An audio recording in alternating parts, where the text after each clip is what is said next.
சிறுபான்மை மக்களின் தலைவராக நாட்டை காப்போம் இந்திய ஒற்றுமை இயக்கம் என்ற தலைப்பிலே ஒரு மிகப்பெரிய இயக்கத்தை நடத்தி லட்சோப லட்சம் சிறுபான்மையினரை தன்னகத்தை வைத்து நடத்தி கொண்டிருக்கின்ற அருமைக்கும் பெருமைக்கும் உரிய மாநில ஒருங்கிணைப்பாளர் CJ ராஜன் அவர்கள் ஒரு சில வார்த்தைகள் பேசுவார்.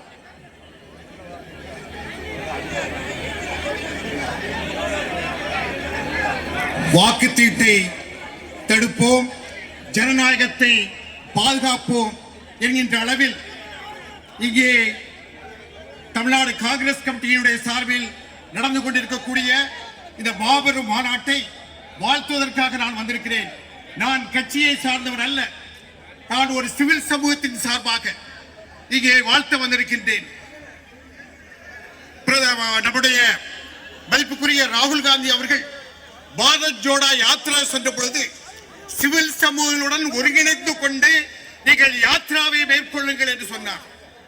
அதே போன்று கட்சி கொடி தேவையில்லை, தேசிய கொடியை கையில் ஏந்தி செல்வோம் என்று சொன்னார்.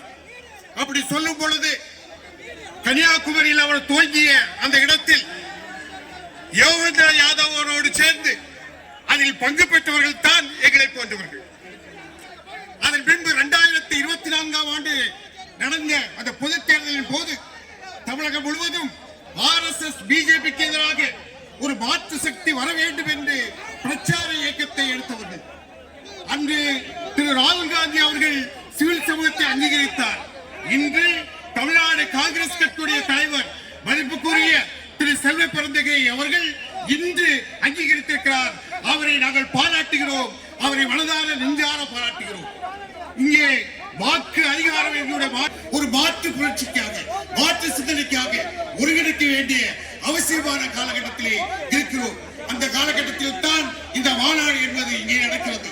பீகாரிலே அங்கே திரு ராகுல் காந்தி அவர்கள் ஒரு மாபெரும் நடைபயணத்தை சென்றதோடு பெரும் பிரச்சாரத்தை என்று சொன்னார். 65 லட்சம் வாக்குகளுக்கு மேலால் அது பீகாரிலே இல்லை என்று சொன்னார். யோகேந்திர யாதவ் அவர்கள் நீதிமன்றத்திற்கு சென்றார். இதையெல்லாம் நாம் பார்த்துக் கொண்டிருக்கிறோம். இந்த நேரத்தில் தமிழகத்திலும் இதே சூழல் வருவதற்கான வாய்ப்பு இருக்கிறது என்பதை குறித்துதான் முதல் முறையாக தமிழகத்திலே காங்கிரஸ் கமிட்டியானது, தமிழக காங்கிரஸ் இயக்கமானது இங்கே இந்த மாநாட்டை நடத்துகிறது. அந்த மாநாட்டை வாழ்த்துகிறோம். வாக்கு அதிகார மாநாடு வெல்லட்டும் வெல்லட்டும் என்று சொல்லி வாய்ப்புக்கு நன்றி விடைபெறுகிறேன். நன்றி.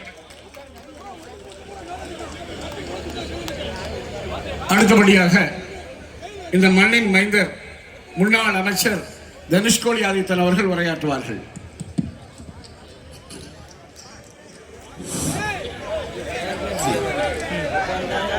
இந்த அருமையான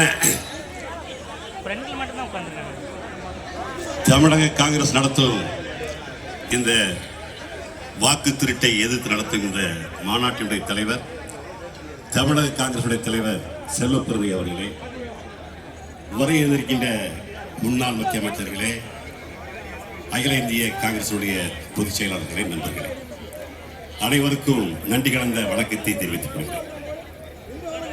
இந்த வாக்கு திருட்டை கண்டித்து அருமைக்கு பெருமைக்குரிய நமது தலைவர் ராகுல் காந்தி அவர்கள் பீகாரிலே யாத்திரை நடத்தி வருகிறார்கள். கட்டுக்கடங்காத மக்கள் கூட்டம் கூட்டமாக சென்று இந்த வாக்கு திருட்டை கண்டித்து மிகப்பெரிய எழுச்சியை ஏற்படுத்தி வருகிறார். அதை பிரதிபலித்த வகையிலே